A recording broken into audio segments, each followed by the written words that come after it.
သူစေဆောင်သည်ပြာတို့သမှုတရားနေတွေခွန်ညူပွင့်သည်ဆောင်နေသောမရဲ့ရည်သူနောင်လေးလေးသမျှဆောင်ညာအိမ်မက်များ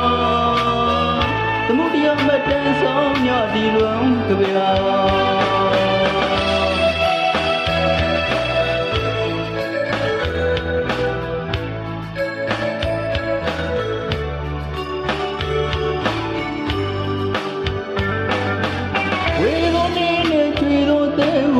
စာကျူးနဲ့သိနိုင်သည်ပြန်လာခဲ့တော့ချီပြန်လာသိမာပြီ